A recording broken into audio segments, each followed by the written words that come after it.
La entrevista del Telematutino 11, gente importante a tratar temas importantes. Nos acompaña la doctora Josefina Pimentel, ex ministra de Educación, y como dijimos al inicio del programa, con una larga trayectoria. Ella es joven, pero ella tiene una larga trayectoria en educación, tanto en el ministerio como con la secretaría, el ministerio y también en la docencia académica.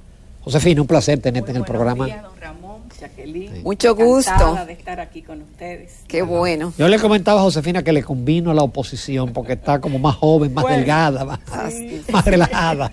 Sí, eso sí. Un placer que esté con nosotros. Josefina, hablemos de los 2 años, que yo no quiero decir los 2 años perdidos, pero el primer año que se cerró en marzo y que pasaron los muchachos, le iban a hacer una nivelación. Sí. Y entonces ya después, el segundo año, con el esfuerzo tecnológico, si podemos llamarlo así, la televisión, la radio, perdimos esos 2 años, Josefina. Bueno, indudablemente que el Estado, las familias, los docentes y los propios estudiantes hicieron un gran esfuerzo por dar respuesta a la crisis que representó la pandemia para el sistema escolar. Sin embargo, la pregunta que tendríamos que hacernos es ¿qué tanto aprendieron los estudiantes durante este tiempo con el modelo que se adoptó? Se apostó a un modelo de educación a distancia centrado en programas de televisión y radio, pero de acuerdo a los estudios del IDEC, con el auspicio del IDEC. El IDEC es una institución, es una ONG que realiza estudios y también ofrece consultoría en materia de educación. Ellos publicaron un estudio muy reciente, el 8 de julio, salió a la luz pública, con el auspicio del Banco Mundial y de la USAID, donde ellos pues hicieron una encuesta en Santiago de los Caballeros y en el Gran Santo Domingo a padres y directores. Ese estudio refleja que la audiencia potencial que debía haber esos programas televisivos que iniciaron en noviembre del pasado año, se situó en sus inicios en un 56% de audiencia. Sin embargo, eso fue decayendo hasta colocarse en un 25% y ya en el mes de abril recién pasado, apenas el 10% de esa audiencia potencial de estudiantes que debía estar, diríamos, recibiendo la información transmitida a través de estos medios, decayó notablemente. Pero de las 3 horas que los chicos debían permanecer frente a la televisión recibiendo la información relativa a sus diferentes grados, solamente en promedio permanecían 36 minutos de acuerdo a ese estudio. Pudiéramos decir entonces que esa inversión, que fue de unos 33,000 millones de pesos, tanto en adquisición de equipos como en producción de los programas, los guiones, la capacitación, tuvo un costo-efectividad bastante deplorable. Y los padres, al mismo tiempo, pues también señalaron, cuando se les preguntó que cómo valoraban lo que aprendieron sus hijos e hijas, dijeron que aprendieron menos o mucho menos que cuando la educación era presencial. Ahora, doctora. Y la calificaron entonces como mala o regular en la mayoría de los casos. Ahora, doctora, ¿qué opciones tenía el Ministerio de Educación frente a la pandemia, los toques de queda, el distanciamiento, la mascarilla, la falta de vacunas en ese momento? Estamos hablando también de una población que no era el objetivo de, de vacunación, de inmunización. Entonces, ¿cuáles eran las posibilidades? Bueno, fíjate, pudiéramos decir, se pudo haber adoptado una modalidad semipresencial, pero en este caso se privilegió la salud, ¿verdad? De la comunidad educativa, tanto de los niños como de los docentes, el personal administrativo. O sea, la apuesta fue por preservar y garantizar la vida y la salud de esos miembros de la comunidad. Entonces, desde el punto de vista, yo diría, social, esa fue una respuesta adecuada. El intento es bueno, pero el resultado fue un fracaso. Sí, en términos de los resultados educativos, realmente fueron muy, yo diría, desfavorables, vamos a usar ese término. Los resultados para la inversión, el esfuerzo, no produjeron los resultados en términos de aprendizaje que se hubiesen deseado. Pero recuerden que eso se combinó también con la distribución de cuadernillos. Sí. Unos cuadernillos que llegaron al 77% de los hogares, y se combinó también con una estrategia radial. Retransmitían por radio los programas, pero la audiencia alcanzó apenas un 11%, es decir que el impacto... Porque en la radio es más difícil, porque en la televisión tú tienes el elemento visual. Exacto, el impacto pues fue, diríamos, mínimo de esta estrategia. Entonces hay que valorar otro elemento, y es que las madres de los niños de primaria, de acuerdo a los estudios de las encuestas de hogar que se realizan, pues el nivel educativo de estas apenas alcanza el nivel básico, el nivel primario, o no tienen ningún tipo de educación. Entonces, para manejar esos cuadernillos se requería un acompañamiento de un adulto o de una persona que tuviera un nivel educativo que pudiese comprender las orientaciones que se daban ahí y apoyar y acompañar el aprendizaje de los niños. De acuerdo al Banco Mundial, fíjense, se ha previsto una pérdida a nivel mundial de un 7% de escolaridad en todos los sistemas educativos del mundo a causa de la pandemia. Esto significa que todo este tiempo va a tener un impacto en las futuras generaciones de una pérdida de capacidad cognitiva en nuestros estudiantes a nivel mundial. Así que si ahora hicieran la prueba PISA no fuera peor que hace 3 años. Se prevé, de acuerdo también a los expertos, que va a haber una disminución de hasta un 25% en la prueba PISA, en el desempeño de los estudiantes a nivel mundial, en lo que respecta a la categoría de aceptable. Es decir, va a haber una disminución por debajo del nivel de aceptable, que se prevé sea de un 25%. Es decir, es una pérdida acumulada de capacidades cognitivas, de competencias y de destrezas y habilidades en los distintos sistemas educativos del mundo.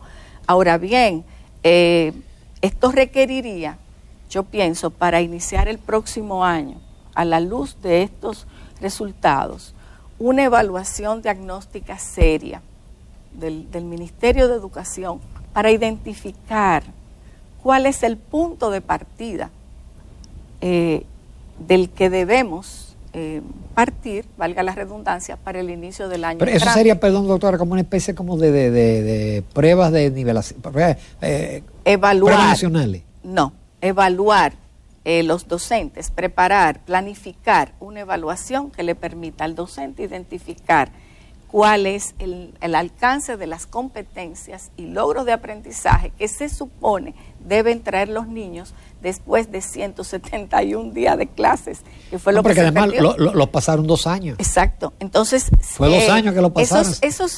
Diríamos, ese estadio, ese nivel, diríamos, de logros, se sitúa ¿dónde?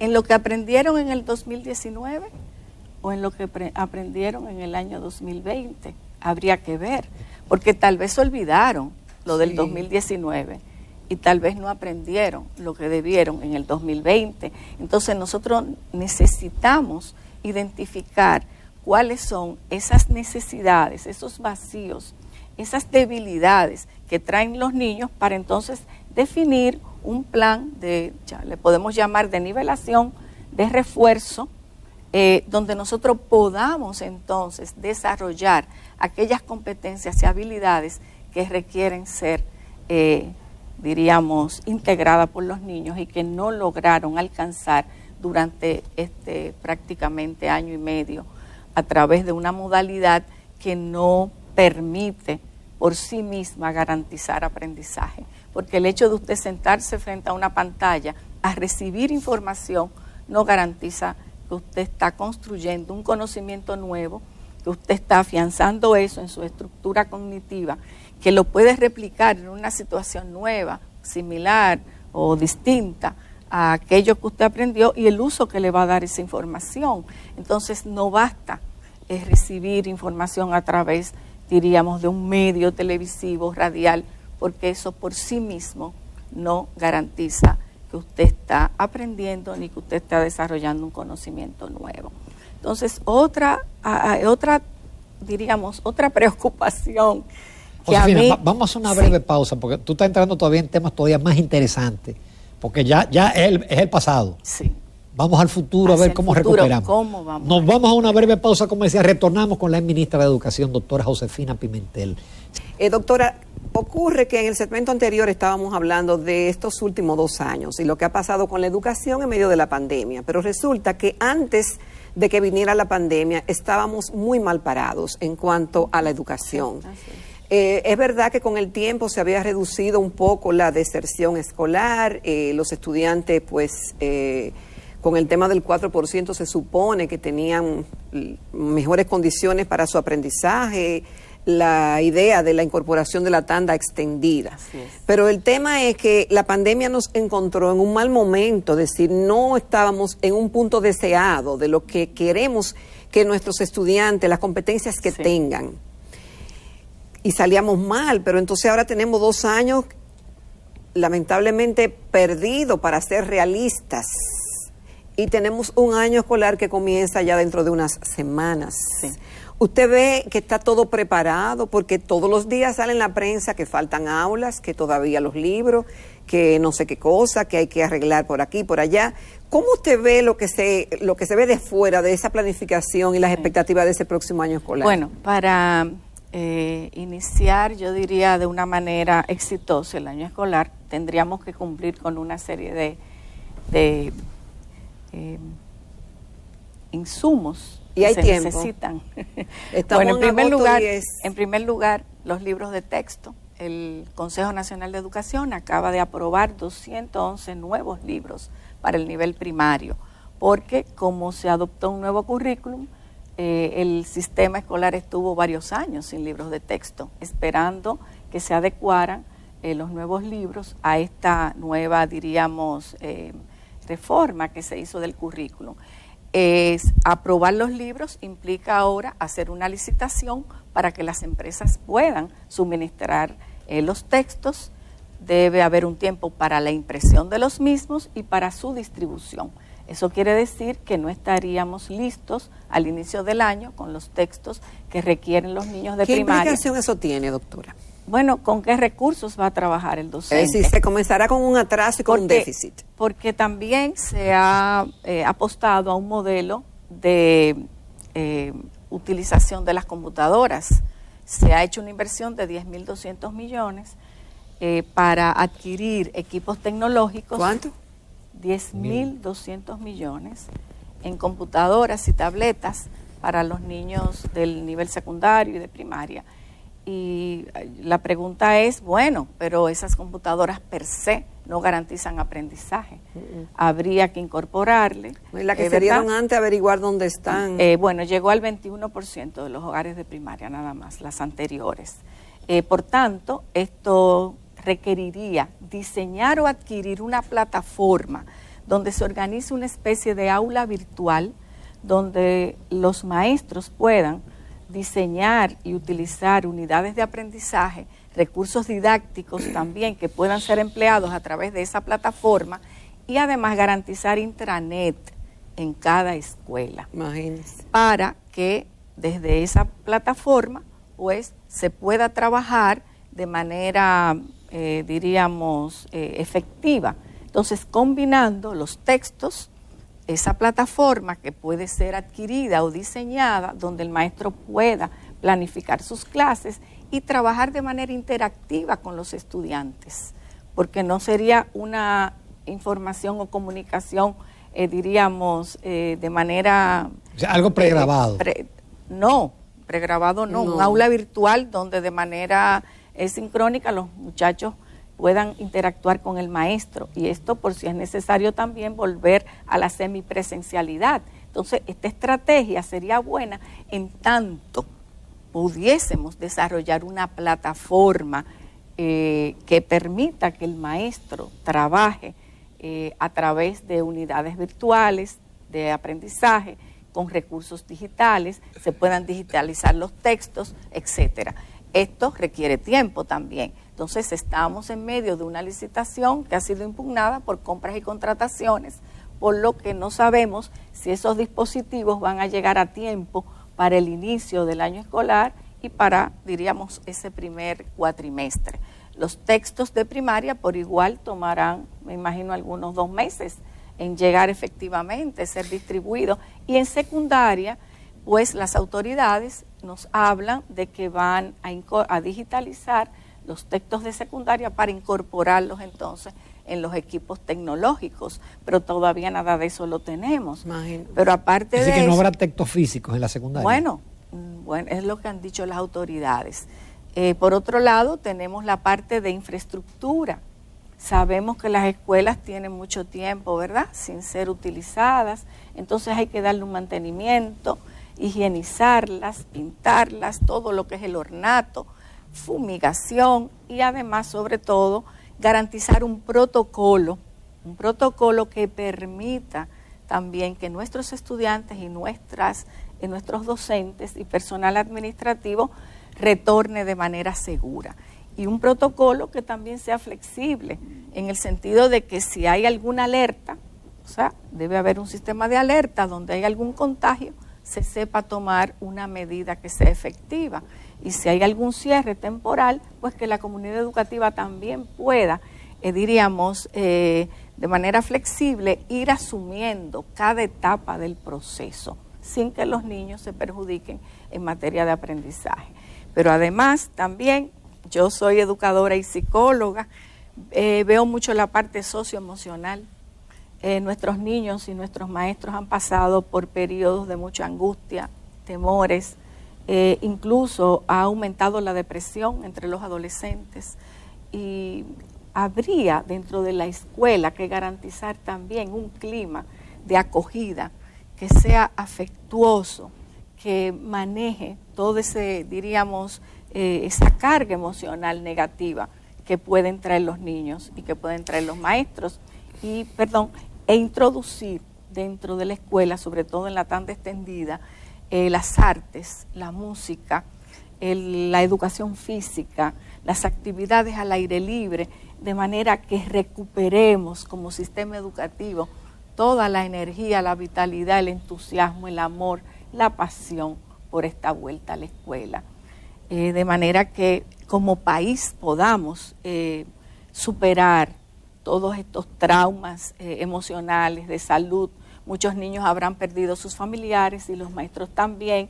Y sobre todo, pues visualizar un plan bien diseñado para recuperar parte de la capacidad cognitiva que hemos perdido como colectivo, como sociedad, como sistema educativo. Estamos hablando de 2.7 millones de niños, niñas y adolescentes que deberían integrarse. Eso son en las escuelas públicas. Sí, bueno, incluidas también las privadas. Doctora, ¿y lo que desertaron? Muy buena pregunta. ¿Qué se va a hacer con esa población? ¿Cómo recuperarlos? Ese es otro reto, además de garantizar los insumos, es cómo volver a atraer, primero cómo identificarlos, ¿verdad? Porque hay estimaciones de que hay una deserción de hasta un 20%, sobre todo en secundaria. Entonces estos jóvenes, imagínate, sin empleo, sin ninguna actividad productiva, donde ellos puedan realmente algo están haciendo, desarrollar un estilo de vida saludable, por llamarlo de alguna manera. Entonces la escuela tiene, el sistema educativo, la obligación de identificarlos, contactarlos, vincularlos nuevamente al sistema escolar para garantizar entonces que esos jóvenes no pasen a, diríamos, a tener dentro de la sociedad una condición de marginalidad, porque un joven que no termina la secundaria, la empleabilidad es, yo diría, muy reducida para ellos, y además de eso, este joven no se prepara para ir desarrollando todo su potencial y desarrollar su vocación, sus talentos, que sí los tienen. Y el bachillerato es, diríamos, una etapa clave para seguir progresando en materia de formación, capacitación. Ahí está, bueno, Infotec realiza un buen trabajo en materia de capacitación técnica. Estos jóvenes pueden incursionar en ese aspecto, o también en el emprendedurismo, pueden seguir estudios universitarios. Lo que no podemos es dejarlos, diríamos, sin ninguna respuesta desde el punto de vista social y escolar. Y otra cosita que también quería decir es que ese modelo de adopción de una computadora por niño, que ya se usó hace más de 20 años en América Latina y realmente no presentó ningún resultado favorable. Es más, los estudios dicen que no había ninguna diferencia entre los chicos que se les dio la computadora y los que no la tenían en materia de aprendizaje. Requiere conectividad, entonces no basta. Requiere hasta de energía eléctrica. Entonces, de acuerdo a los estudios de los 7.000 centros que poseemos a nivel nacional, pues en 2.000 de ellos, las empresas que ofertan, ¿verdad?, la conectividad no tienen cómo llegar. O sea que habría inequidad digital. Una papa caliente, doctora Pimentel, como espectadora y como conocedora de la materia, las noticias que provienen del Ministerio de Educación hasta ahora, ¿le da a usted alguna respuesta de que están haciendo lo que tienen que hacer? ¿O que tienen un buen plan? ¿O que saben para dónde van? No sabría decirte. Sí, es una cultura de gestión un poco hacia adentro. Es muy hacia adentro. Entonces, es decir, que se sabe poco. Sí. Cuando toman las decisiones, las comparten, pero en materia de consulta, no tenemos información. Dentro de la Fuerza del Pueblo, al inicio, ¿verdad?, del gobierno, el presidente Fernández sostuvo una reunión muy cordial, muy positiva con el presidente Abinader, pues ahí nos pusimos a la disposición, ¿verdad?, del Ministerio de Educación para cualquier apoyo, aporte que pudiéramos humildemente dar desde, ¿verdad?, nuestra experiencia y recorrido en el sistema, sobre todo en ese momento de inicio de una nueva gestión frente a una pandemia y donde no se tenían todavía respuestas claras. Pues nos quedamos como esperando que el ministro nos llamara. De todas maneras, como educadora, como política, realmente entiendo que debe hacerse un gran esfuerzo, pero un esfuerzo serio, un esfuerzo continuado, sustentado científicamente desde el punto de vista curricular, para nosotros dar respuesta a este desafío que significa esta apertura después de 171 días de clases no presenciales, y donde realmente ha habido una pérdida cognitiva importante en las capacidades de nuestros niños y jóvenes. Entonces es un tiempo de aunar esfuerzos, de ver con mucha, yo diría, responsabilidad esa asunción de este año escolar presencial, y garantizar que lo que se haga en los inicios nos permita pues avanzar y superar un poco de los rezagos. Yo soy optimista en el sentido de que esto pudiese... Pero suponiendo, doctora, perdón, que todo esté bien, que los libros estén, que las tabletas... ¿Qué tiempo nos tomará recuperar y volver al 19, que no era bueno, pero al 19, como se dice, la prepandemia? Yo pienso que este año, en gran parte, debe ser en recuperar. Recuperar. Sí, y entonces tratar de avanzar al final del año en los logros, competencias de logros que se requieren para cada grado, de manera que si el año que viene, y Dios lo permite, ya podemos volver a la normalidad, entonces también hagamos una planificación que nos permita enfocarnos en lo sustantivo, en lo fundamental, de manera que podamos equilibrar y equiparar un poco, ¿verdad?, esa pérdida que hemos tenido en materia de aprendizajes. Y otro elemento que yo pues también recomendaría mucho es el énfasis en la lectura. La lectura es la base fundamental para el aprendizaje de las diferentes disciplinas. Entonces hay que fortalecer, porque hay niños que llegan hasta 4º y 5º grado y todavía no saben leer. Entonces esa comprensión lectora se requiere, es una competencia fundamental para el análisis, para la deducción, para el pensamiento lógico, para el razonamiento. Tú tienes que tener esa competencia asegurada en el sistema educativo para poder sobre ella, sobre esa base, después seguir ampliando el conocimiento disciplinar de las distintas asignaturas o materias.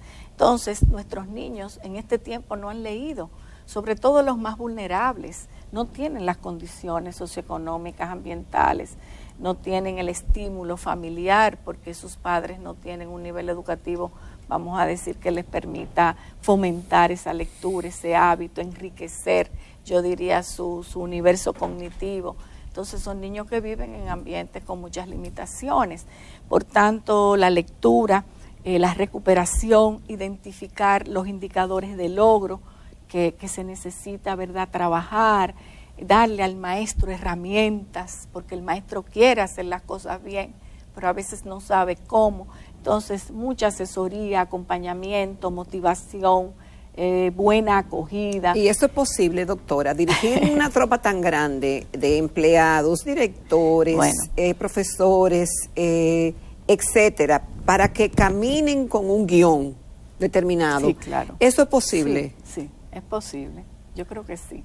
Si se tiene claro la direccionalidad hacia dónde vamos, lo que queremos lograr, los resultados que se esperan y trabajamos con las herramientas necesarias para eso y el acompañamiento, el asesoramiento, claro que sí que se puede hacer. Doctora Pimentel, qué pena que se nos acabó el tiempo, pero le agradecemos de verdad en todo lo que vale. Usted nos ha dado a una cátedra, ojalá la escuchen. Una cátedra magistral. Ojalá la escuchen, los que deben de escucharla. Realmente la educación es la clave para el desarrollo humano de cualquier nación y eso debe ser una prioridad fundamental para nuestro país. Y de verdad, de corazón, quisiera que se hiciera lo mejor.